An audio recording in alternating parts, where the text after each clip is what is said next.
Good evening to all Slovenes. Good afternoon to Americans. Good afternoon to you, Dr.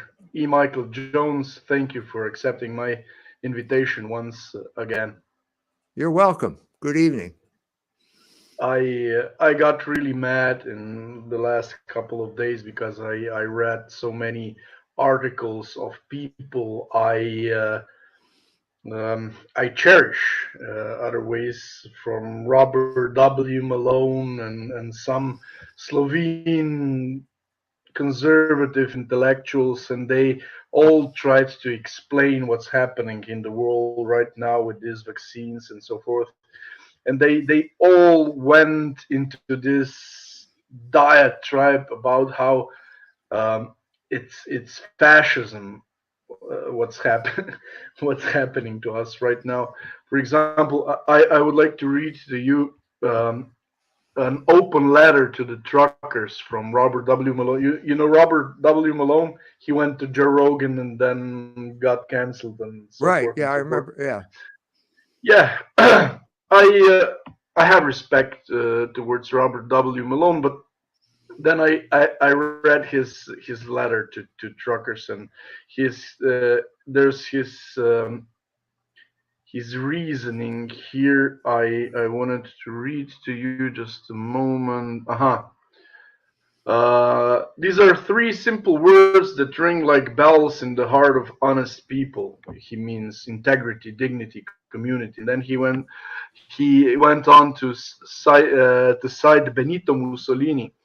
Benito Mussolini once said fascism should more properly be called corporatism, since it is the merger of the state and corporate power. And from this citation, he goes on to make analogy to what's happening to us now, because there are globalist multinational corporations involved. Although Mussolini meant by merger of the state and corporate power, he meant the merger of Italian state and Italian corporations doing everything towards the goals of the Italian people and the Right. Italian nation. Right. So fascism So, is so historically, yeah. Okay. Mussolini meant that the state was going to take over the corporations, but now it's the corporations who are taking over the state. So in many ways, it's the opposite of fascism. Yeah. Actually, the idea that corporations run the state is more English than it is Italian. If you're talking about the East India Company, for example, that was the government. Or the City of London, is that the real power in England? They're private corporations that have basically, they are immune from any type of state control. So he's got the exact opposite. It's the exact opposite of that.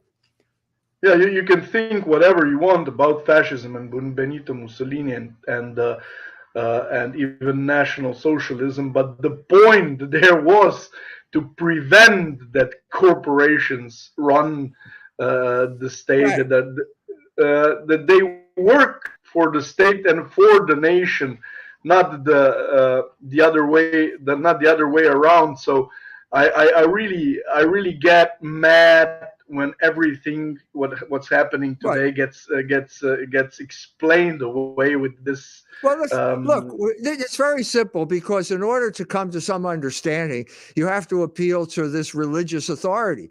Well, the religious authority in our world is the Holocaust. It's certainly the moral arbiter of everything. So whenever you want to talk about something being good or bad, you have to relate it to the Holocaust and say that, the person you don't like is Hitler and these people are Nazis. So even not John F. Kennedy, Robert Kennedy has to get involved in this. He mentions Anne Frank, yellow badges, and suddenly we had a whole another discussion here, which is like what just happened with Whoopi and the ADL. Yeah, and I watched these videos of Ben Shapiro and Steven Crowder, and they act as if they are intellectually more honest, and intellectually superior towards Whoopi, as in she's some kind of moron and they are smart and they know their history, and their view of history is so simplistic and moronic that they basically interpret history as in Nazis and fascists were against the Jewish banksters and grand capitalists because they thought they were superior they were superior towards them. It's all about a German or Nordicistic feeling of superiority, and this is the only reason why Nazis and fascists went after Jewish banksters and grand capitalists, and this is their interpretation of the history,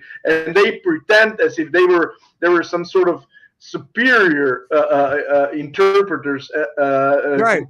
compared to Whoopi Goldberg.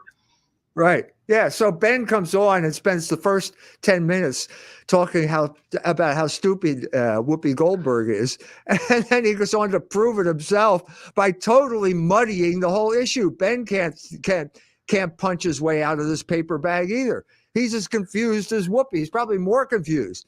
But I mean, this discussion, we were ready for it, weren't we? Because we already had this discussion about Jared Taylor and about Tom Sunich and white boys. Whoopi believes the same thing that Jared Taylor believes. She should join the American Renaissance. She believes that Jews are white. That's what Jared Taylor believes, right?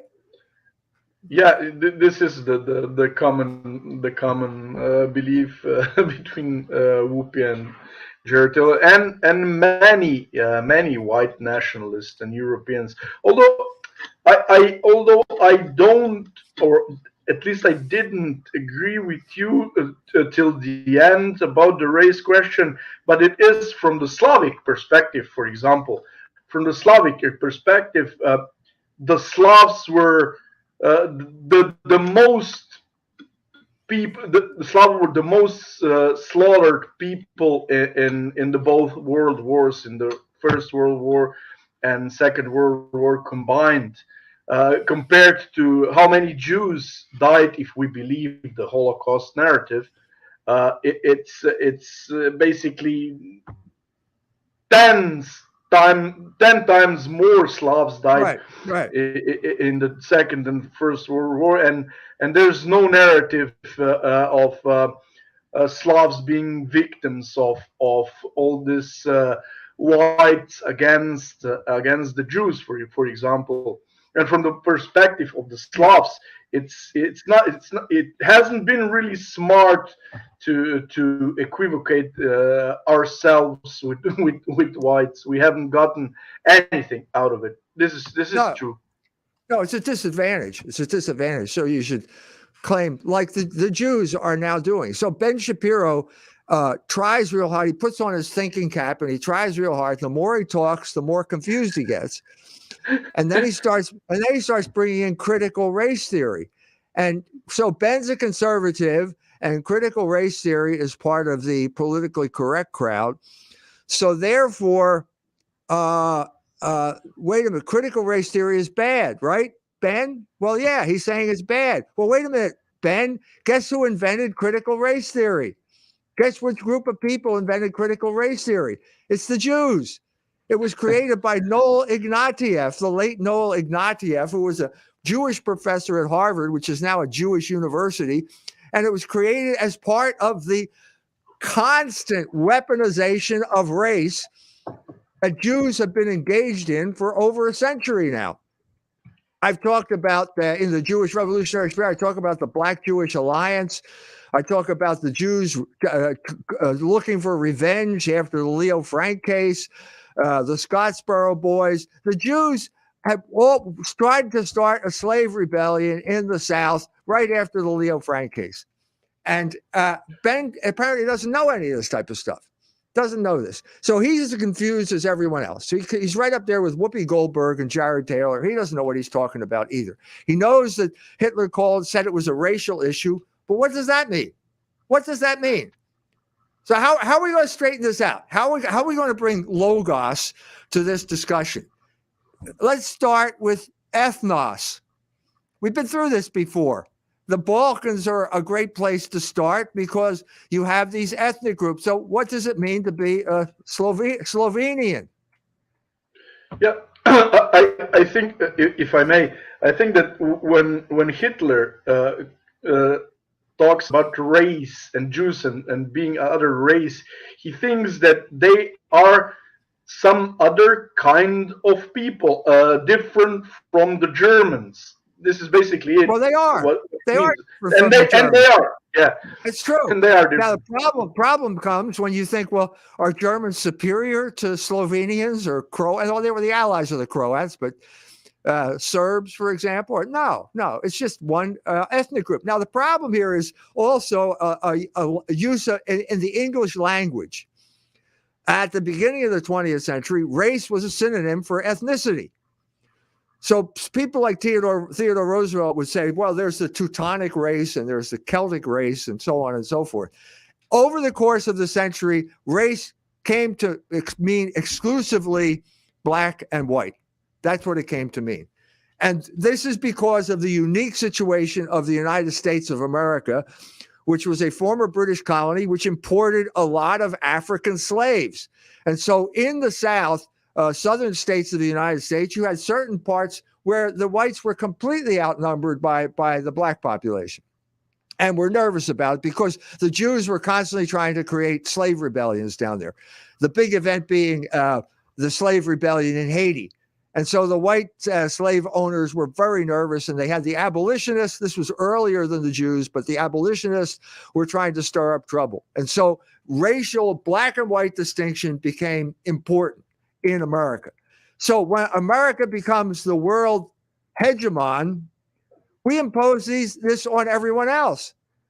And then so you end up with someone like Tom Sunich, who's a Croat, who thinks he's white. Well, these are two completely different yardsticks, if you want to call two completely different paradigms that got completely confused in the mind of Whoopi Goldberg and also of Ben Shapiro and Jared Taylor, because these are all Americans and they have trouble thinking beyond the borders of America. For a little trivia, I remember when I went to high school and we had geography for this matura, and what we learned there from a guy that is now ahead of the Maribor synagogue. He taught us that there were three great races, as in great white race, great black race, and great yellow race. And the implications of this theory were that, for example, Arabs, Jews were all a part of the great white race. This is the theory we were taught in high school. This was in the right. Yeah, right. And right. This is basically what Whoopi believes. Yeah, I mean, so this was also toward the end of the 19th century with the rise of anthropology and all of this stuff. They tried to categorize it, and that's a categorization according to physical appearance. But that is not the same categorization as ethnicity, because ethnicity has nothing to do with physical appearance. They're obviously so. If you, as I said, if you go to Africa. Tanzania has 76 different ethnic groups. From our perspective, they all look the same because they're all black, but they're all distinguished. They distinguish each other from each other by the language they speak. And so to say, well, that doesn't mean anything. Well, have you heard about Rwanda? It meant a lot there. I can't tell the difference between a Hutu and a Tutsi by looking at them, but they can. And it was basically an ethnic war that a lot of people died as a result of that. So this shows you that the race idea, okay, is an American idea that came about toward the end of the 19th century, and then it gets imposed on the rest of the world where it doesn't have any meaning. It's meaningless. It's meaningless to talk about, as I said before, Conflict in the Balkans? Yeah, there's been plenty of conflict in the Balkans. What does it have to do with race? Nothing. Absolutely nothing. Religion, because one side is on the Latin side of the Roman Empire and the other side is on the Greek side of the empire. Yeah, that's significant, but it has nothing to do with race. And so whenever Americans try to figure something out and they draw it back, they all end up confused. This is great commentary. Rwanda was not about race; it was Whoopi's people doing bad things to Whoopi's people. So the point is, you can't explain what happened in Rwanda according to race. It's not racial conflict. You can't explain what's happening in America really according to race either, because it's not racial conflict. It is a Jewish orchestration of racial conflict. That's what we're talking about here. That's what it's always been. We modern people have this feeling that that the racism is basically what comes from the United States of America, and it's about the relations between Anglo-Saxon whites and former slaves, as in ex-Africans. This is what modern people in Europe basically think. But as you said, this is a neologism, basically or at least a new view at race. And the old view of race was always these people are different people from us, and it was about ethnicity. This is where you're totally right about this terminology. Yeah. So the point, the Jews have been exploiting this. Okay, so the Jews then, at a certain point, identify with the blacks. They're the ones that are using the blacks as their proxy warriors. That's what the civil rights movement was. That's what the civil rights movement. It was Jewish funding behind people like Martin Luther King. Martin Luther King never would have got to where he was if it weren't for Jewish funding. And they are using the civil rights movement as a way of basically getting revenge on the South for Leo Frank. That's what Harold Cruz said. He was a black guy who, the head of the Black Studies program at the University of Michigan. He wrote a book called The Crisis of the Negro Intellectual, which came out in 1967 and basically blew up the entire civil rights movement. It collapsed after that. 1 year later, Martin Luther King was dead. It collapsed, broke apart, and the Jews. But the Jews at that point, his complaint was that this whole racial thing was a manipulation because he was in the Communist Party in Harlem in the 1930s. And everything the Jews were told to do everything the blacks were told to do benefited the Jews. The Jews had total leadership of the Communist Party, and the blacks simply did what they were told. And when he brought that out, it blew up. The blacks didn't want any part of it, and the Jews got upset because here we gave these Schwarzes all this money, and now they're turning on us. So at that point, the Jews shifted their allegiance to Israel, because that was the year of the Arab-Israeli War. And it was closer to home, and a huge shift away from communism, Marxism, left-wing politics to Zionism took place at that time. Was Malcolm X also funded by the Jews, or was he more? No, was his movement more grassroots? His was a grassroots movement. It was a lot similar to, obviously, it's Islam. And they were getting funding from the Islamic world. But his movement was very similar to Marcus Garvey's movement in the 1920s, where you had, he was a Jamaican. He came to Harlem. There were lots of black people in Harlem, and he basically proposed black nationalism, okay? At the same time that Hitler is proposing his form, National Socialism. Same time, they're both in the 1920s. Now, what happened, Mark? What happened to Marcus Garvey? The Jews destroyed Marcus Garvey. They created an organization, a Jewish organization called the National Association for the Advancement of Colored People, the NAACP. It was founded by two Jews, the Spingarn brothers.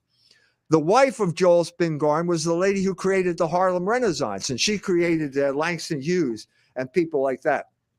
But so they create the NAACP. It's got offices in New York. Marcus Garvey shows up, and there are no blacks there. It's only Jewish lawyers.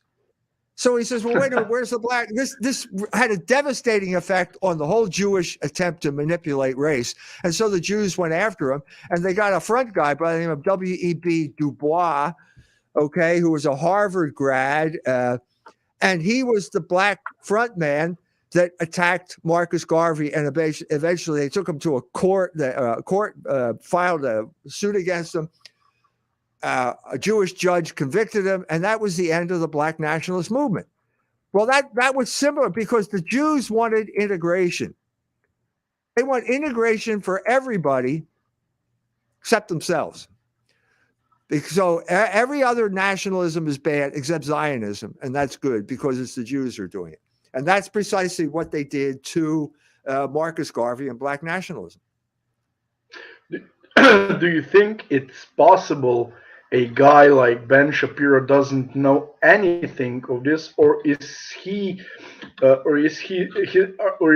a psychological state where he knows all of this but still thinks that, for example, Hitler and fascists and all the nations that went after Jews and Jewish banksters and their helpers, that they still went too far, although he knows all of this subversion Jews did way before Hitler and Mussolini, for example, came to govern their nations. I think that the main problem with talking heads is that they spend all their time talking and they don't do any research. Okay, that's the main problem. Second problem is what will his mind allow him to know? Okay, his mind has been formed by certain categories. Anti-Semitism is one of those categories. Nazism, the Holocaust, these are all categories in his mind that I think would prevent him from understanding the reality of the situation. So he's got to impose these categories. Now, it's easy to do because everybody does it. It's the fundamental narrative of the American empire. And it was created after World War II as a way of deflecting guilt from the war crimes that the Allies had committed. Okay? And I'm talking about the English, the saturation bombing, the firebombing of Dresden and Hamburg, the Soviet army, which was engaged in ruthless raping and pillaging and murder the moment it started into Europe. The atrocities like the Katyn Forest massacre in Poland, where basically Stalin ordered the execution of 11,000 Polish intellectuals and so on and so forth.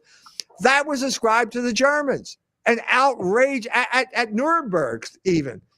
So they and beyond that, the American participation in saturation bombing, but also more immediately for Eisenhower was the whole treatment of German soldiers, captured German soldiers in the Rheinwiesenlager, in the Rhine Meadows camps, where he basically refused to declare them prisoners of war so that he wouldn't have to follow the Geneva Conventions, left them out standing in the elements, no food, no water, gave orders that anyone that tried to feed those soldiers from the other side of the fence would be shot. And thousands and thousands of German civilians, German soldiers died as a result of that. All of this became relevant as soon as Eisenhower shows up at one of these concentration camps. Okay, the first one he sees is Ohrdruf. Nobody remembers Ohrdruf anymore. But he comes, there are dead bodies there. Okay, we've all seen the pictures, these corpses, these emaciated corpses lying on the ground, and immediately it was said that they were killed in gas chambers. No evidence in Ohrdruf that ever happened. They show you pictures, you can see the pictures. Next camp they go to is Buchenwald. And in Buchenwald, this time they have the idea in mind. They got the propaganda ministry under General McClure. They send two guys in ahead of time, two psychological warfare operatives into Buchenwald, and they create a display of what they found there.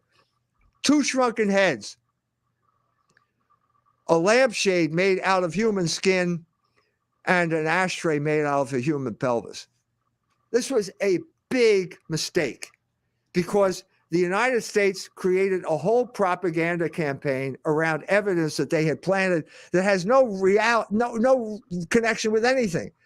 The Germans, I know this comes as a shock to you, Alish, but Germans were not in the practice of shrinking heads. I know you thought that. But it turns out they got it from a museum. The Amazon tribes do this, and it was in some museum where they got these shrunken heads. So it was preposterous, and they made a big mistake. But I'm saying this is the matrix out of which the Holocaust narrative grew, out of a propaganda campaign that was created to divert guilt from Allied war crimes. Yeah, and a couple of weeks ago, our prime minister, that's supposedly a nationalist, but he's not. He's obviously a globalist. We went the whole day with all this. They all had this hands together, like praying, and they published pictures of them praying and looking in the sky, and with all this Holocaust remembrance. And remember, Slovenes are not Germans, are not Jews, are not Americans, are not English, and we're some sort You're of white. Slavs. You're white. No, you're white. Yeah, That's why you're guilty. You're white. Yeah. We're white, and we have to remember Holocaust, although it was Slavs that died in tens of millions, not 6 millions, in tens of millions between all all the world wars, and still they don't have any remembrance. Do you see now the purpose of this white-black dichotomy? Because now you can be accused of being guilty because you're white, and if you're white, you're guilty until proven innocent. That's precisely the purpose of this racial narrative, to indict everyone. Now, wait a minute. Are Jews? Well, no, wait a minute. That's too confusing. But you are white. This is precisely what happened to the European ethnics when they moved to America and were living in ethnic neighborhoods in Chicago. Martin Luther King shows up. These people thought they were Lithuanians. As soon as Martin Luther King shows up, they're white. They become white. And as soon as they become white, they're guilty of racism. You're convicted right there in the court of public opinion. Yeah. What's how does the whole shebang with Joe Rogan and his apologizing for using the word nigger fall into this context? Okay, so as I get, the image is a tree. Okay, so the trunk of the tree is the Holocaust narrative, which is the narrative of the American empire that proves that we were good people because of World War II. So everything grows out of that as various forms of control.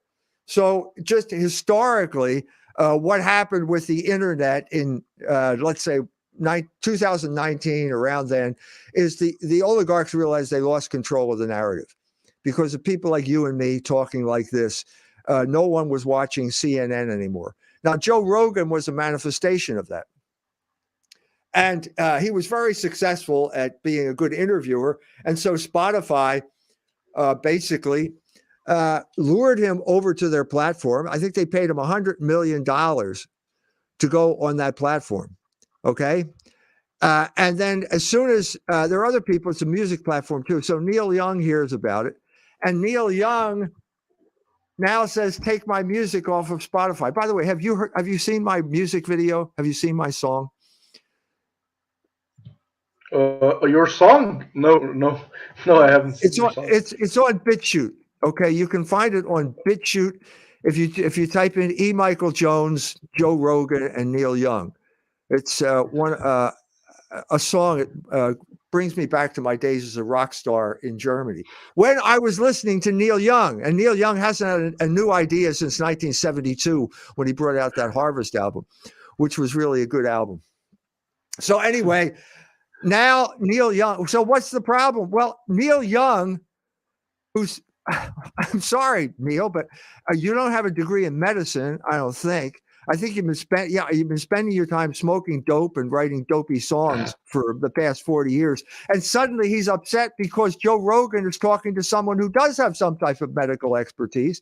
And Neil says, take my music off of Spotify. Yeah. And that causes this big. So basically what we're talking about is now the latest form of control was COVID.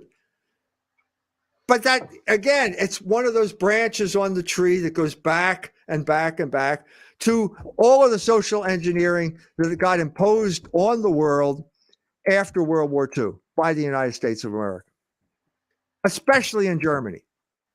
And the point I'm trying to make here is the crucial country in this regard is Germany, because that was the most ruthless form of social control. Because there was no resistance. The Germans were a conquered people, and so they had no resistance. So one of your readers mentioned Das Hungerjahr, 1946-47, when the Jew Morgenthau tried to starve the Germans to death. That was replaced by the Marshall Plan. The Morgenthau Plan was replaced by the Marshall Plan, but that was still social engineering, and that became pornography.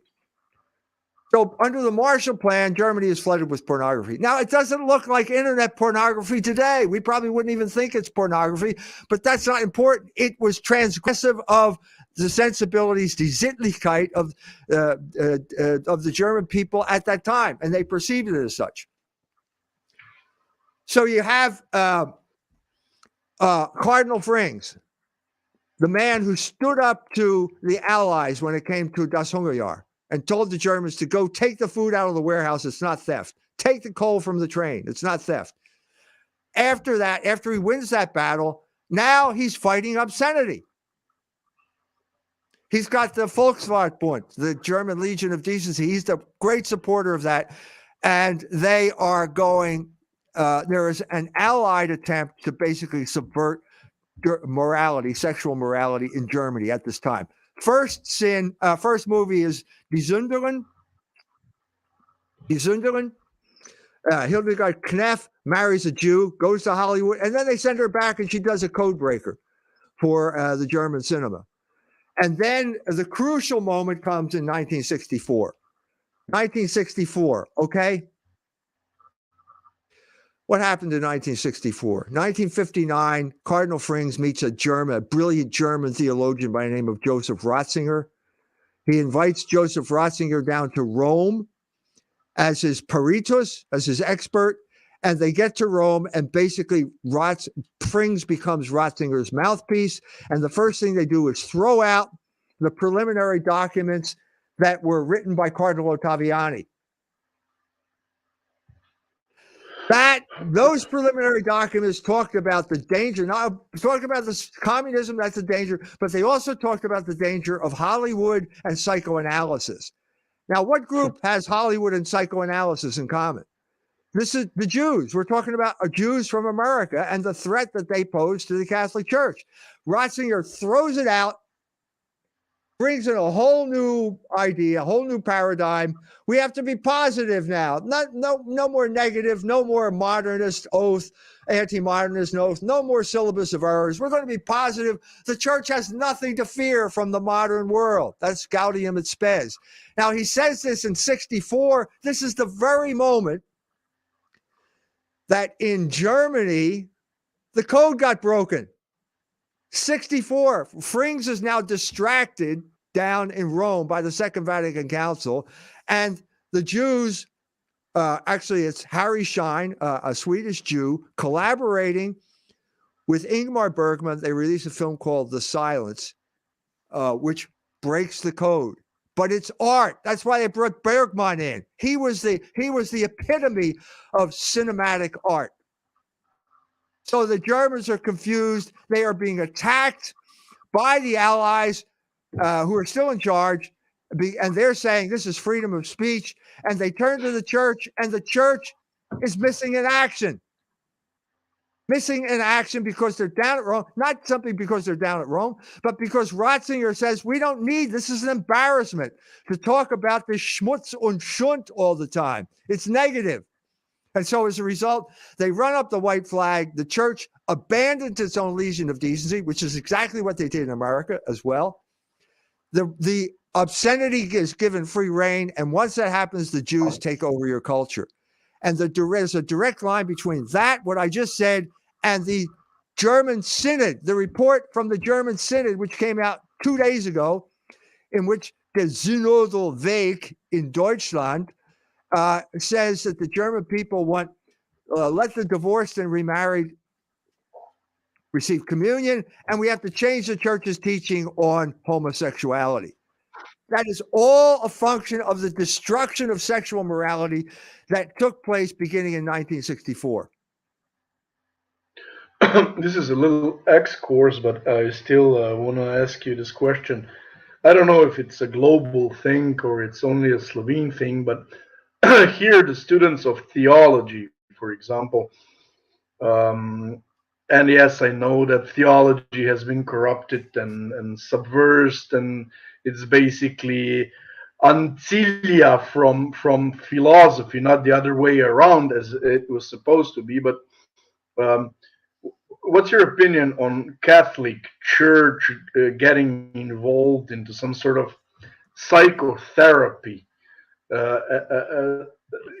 offering people its own view of psychoanalysis, which is basically just another version of Freud's or Lacan's psychoanalysis. Do you have any opinion on this? Yes, I do. We at Fidelity Magazine in the 1980s broke the story of the psychological subversion of the Catholic Church. Okay, and I'm talking about the Immaculate Heart nuns in Los Angeles after the Second Vatican Council. This is exactly the year 1965. They passed Nostra Aetate, Jews are our friends. The Jews break the code in 1965 with the pawnbroker, and in 1965, Carl Rogers, the psychologist, shows up at the convent of the Immaculate Heart nuns in Los Angeles and introduces sensitivity training. Do you know what sensitivity training is?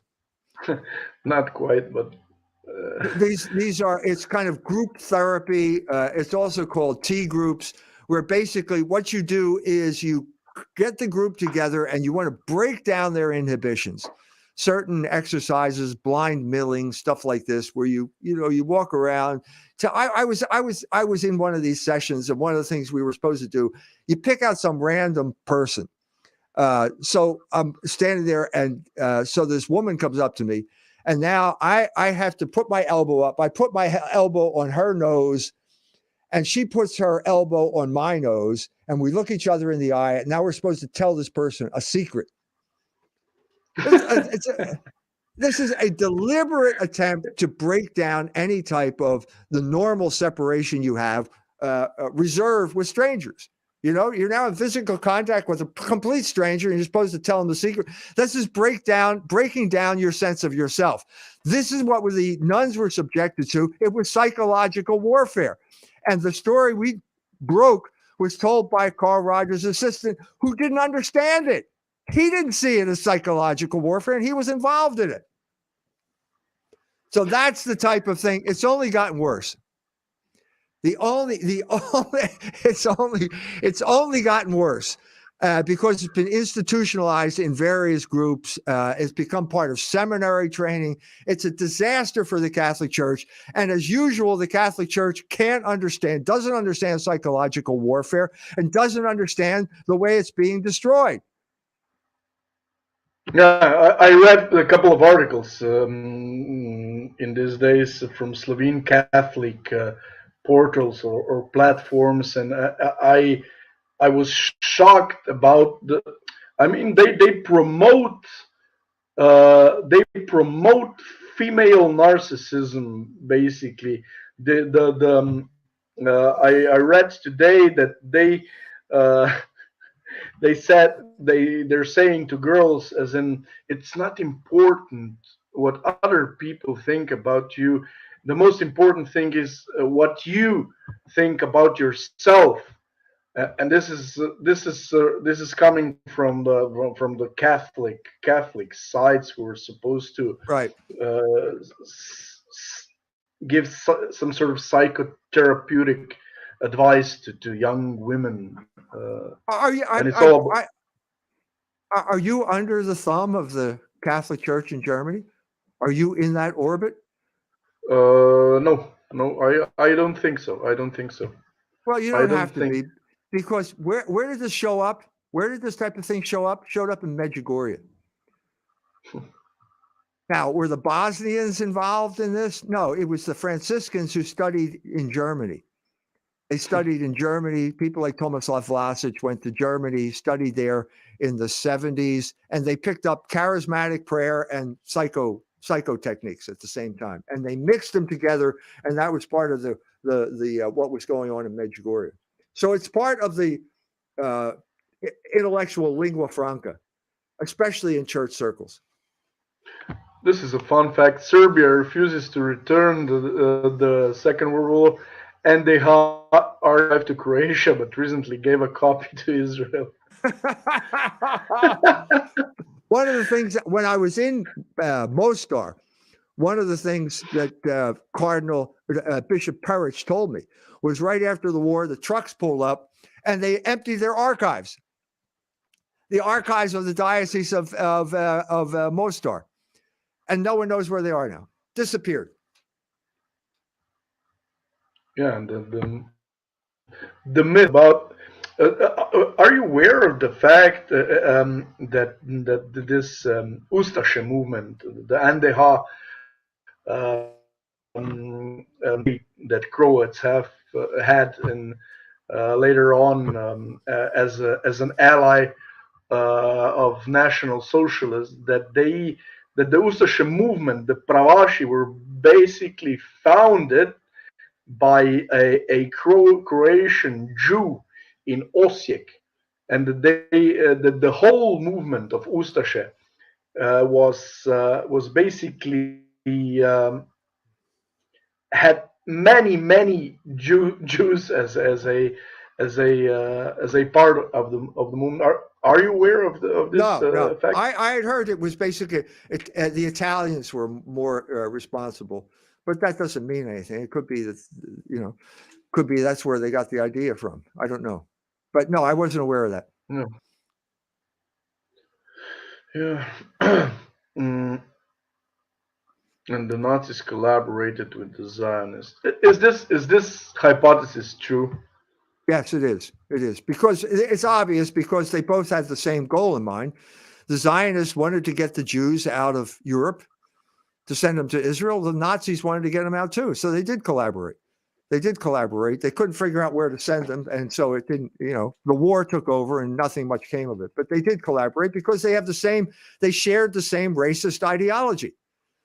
It's just the only difference was, who's the master race? Is it the Jews or is it the Germans? There are people who say Hitler got the idea of racial superiority from the Jews. There is evidence that he got it from the Americans, that it was the black-white type of racial thing, because he sent Madison Grant, the racial theorist in America, he sent him a letter thanking him for his ideas. When I studied philosophy, I had this professor who was also professor in Budapest on Soros's university, that got cancelled by Orban. And this information was probably partly subversive, because he's a globalist thinking lefty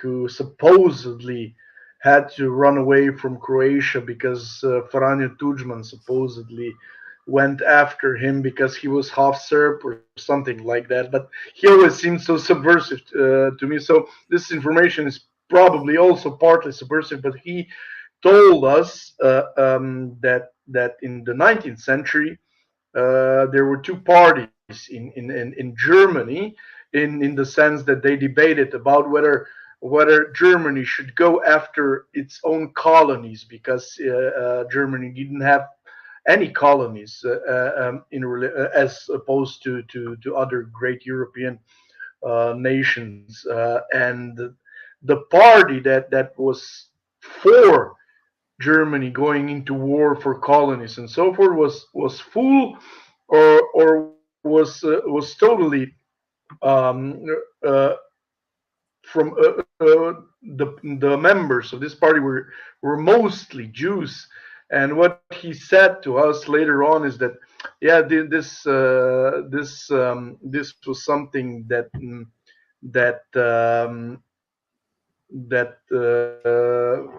got against them later on in the 20th century. Do you think there is anything true about this? Yes, yes, I think it was. I think it was true. First of all, there was division when it came to the unification of Germany that culminated in 1971. This was the who was the famous guy, the railroads guy, the guy who was the for tariffs, the guy who supported tariffs. His name escapes me at this moment. He came to America, lived in outside of Yeah, Philadelphia. I know. The I man know. who was in charge of tariffs. Anyway, he was trying to unite Germany by abolishing internal tariffs and creating external tariffs. The main opposition to that in Germany were cities like Hamburg and all the cities on the north, because Hamburg was basically a British colony. Hamburg was also the place where you had the first Masonic lodge in the 18th century. And as a result, and the big conflict that came between the first German Masonic lodge and the British Masonic lodge was whether they should admit Jews or not. The Germans were dead set against admitting Jews into it, and the English said, if you don't admit Jews, we'll revoke your license as a Masonic lodge. Because the English were working closely with Jews all around the world as a kind of mercantile power, as a way of subverting countries that were Christian, like Germany. So I think it's perfectly plausible that that was the case. Yeah. I mean, do we have any other thoughts? Do we have to go through anything else, or did we, or were we quite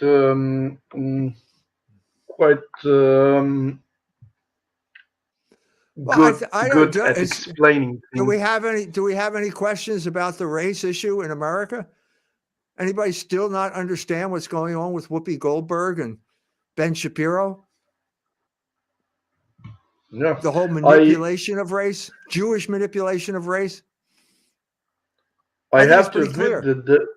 that it wasn't until I looked at the topic, the problem from the perspective of the Slavic people.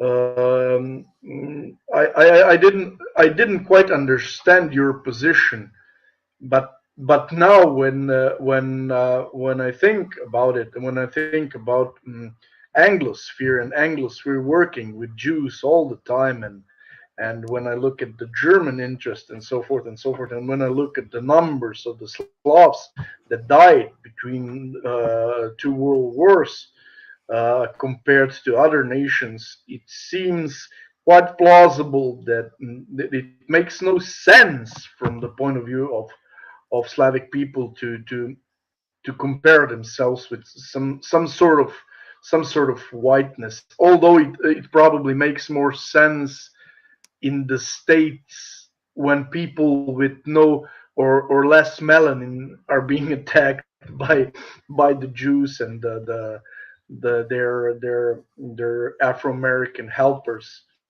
It Right. probably makes more sense in America. Yeah. The blacks were the proxy warriors of the Jews in the battle that was called the Civil Rights Movement. There's no question about that. And anyone who disagreed with them became white. And as soon as you became white, you lost the battle. That was the greatest act of identity theft in the history of the United States of America, what happened during that period of time to those Catholic ethnics who all were ethnically cleansed from their neighborhoods, driven into the suburbs, because in the suburbs, you become white. You're not Polish anymore. You become white. Someone's asking about Father Flager. Father Flager is a white Negro, what Norman Mailer would call a white Negro. He's obviously, it's a German name. He looks German. He's the pastor of St. Sabina's Parish in Chicago. But as soon as he opens his mouth, he talks like a black guy. This is clear. This is proof that race is a category of the mind. You can be black no matter how much melanin you have in your skin, as long as you talk that way. I used to say this to my Nigerian friend. I said, "You're not black." And he got upset. I said, "As soon as you open your mouth, you're not black. You don't talk like the black people over here. You're coming from a different world, you know? It's all categories of the mind which get imposed for political purposes." Oh, this is incredible. On a side note, did Dr. Jones see comedian Heather McDonald collapsing on stage after blaspheming and bragging about Yes. getting money? Was it divine intervention? Yes, it was divine intervention. God will not be mocked. So take that. I want all those comedians out there who think it's funny to ridicule God. Watch that video. Yeah, I saw that video. It was, but was it explained, or was it proved that it was because of the jabs, or who's going to prove it? Who's going to prove it? Are you going to say it's pure coincidence? She stands up there and brags about how many shots she's got, and then she passes out. How many times do we have to see that happen before suddenly it's not coincidence anymore? I guess somebody saying, I guess that explains the Bob Saget hat. He did the same thing. He was bragging about how many times he had been vaxxed. And then he falls, and then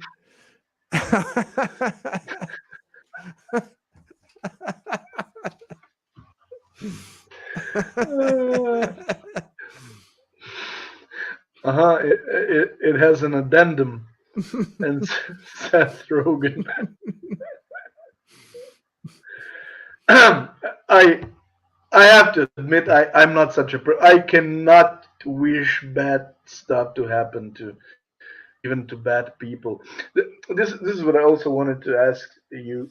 Do you think that there's any possibility in the future that this talking heads like Charlie Kirk, Ben Shapiro, even Steven Crowder, and so forth would talk to guys like you, or for example Nick Fuentes? I remember what Shapiro did to Nick Fuentes. He went on a diet right for 45 minutes on some university or something because of his joke about cookies and whatever, and he's making all this arguments about why he wouldn't talk about such people, although he would talk to all the communists he supposedly hate and are supposedly the biggest threat to America. But I'm quite sure that he would immediately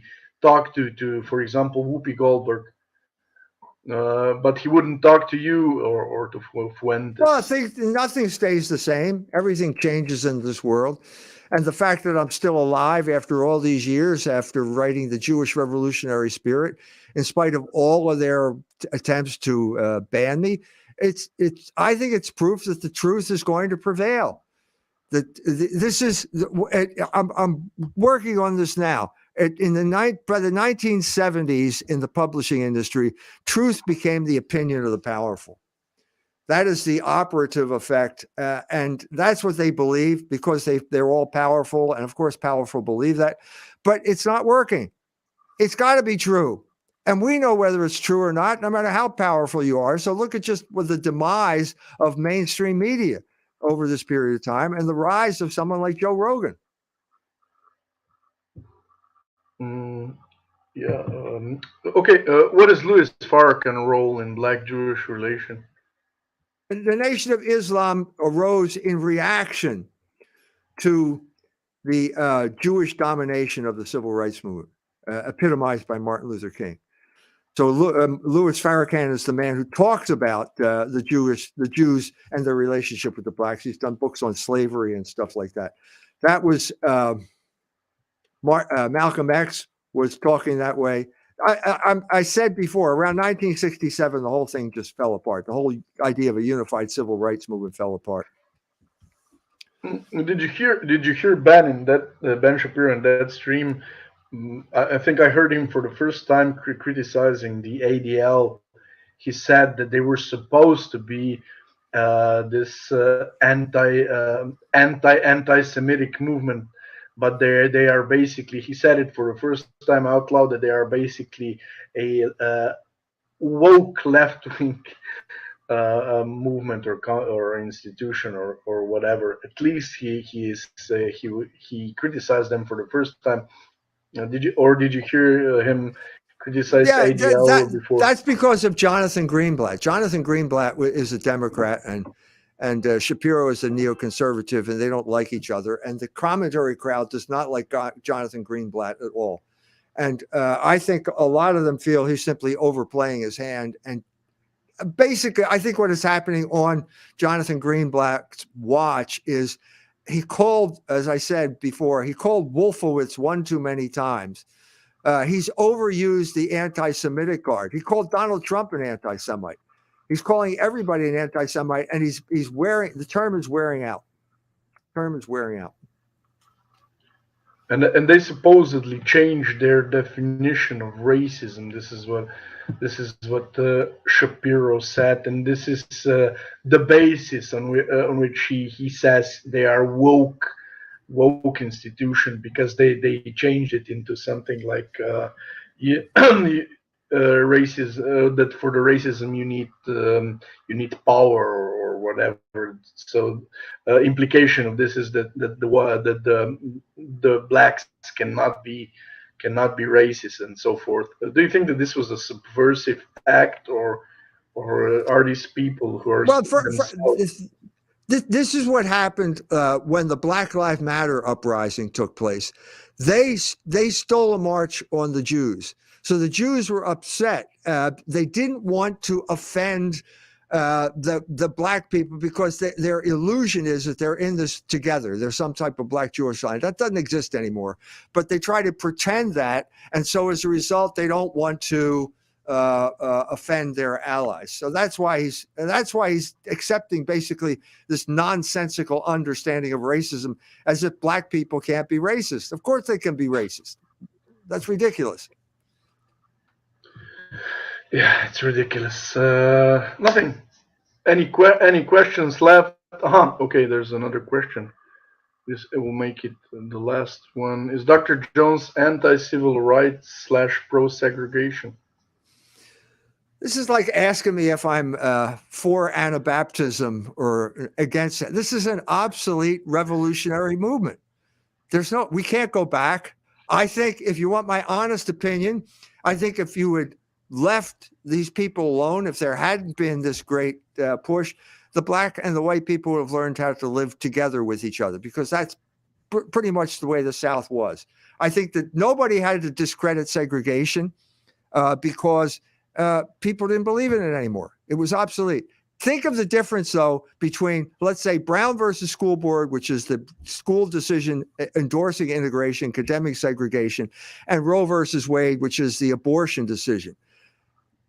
The Supreme Court is going to have to rescind Roe versus Wade, because everybody knows that abortion is wrong, especially the women who have had abortions who are trying to deflect their guilt into some other type of activity. Everybody feels that segregation was wrong, so there's no real reason to revisit it. That's the difference. Okay. One last question. Are you an optimist about war in suppose the war in Ukraine? I know the news today is that the Russians are getting ready to attack. I have no idea, other than what I'm seeing in the news. I don't know whether it's going to be used to distract everyone from something bigger. I don't know. It's hanging in the balance right now. I think that if the Americans do precipitate a war, they're going to be in for unpleasant surprises. I just think that's what's going to happen. I think that Biden has basically accepted it as an inevitability too. I think he probably has accepted it as an inevitability. And so, but anyway, we'll see what happens. We'll see what happens. Dr. Jones, thank you for stopping by. Thanks for your always intellectual superiority you bring to my streams. Thanks to all the viewers. Thanks to all the commentators, and have a good and pleasant day, and good evening and good night to all the Slovenes. Thank you. Thanks for having me. Thank you. Bye.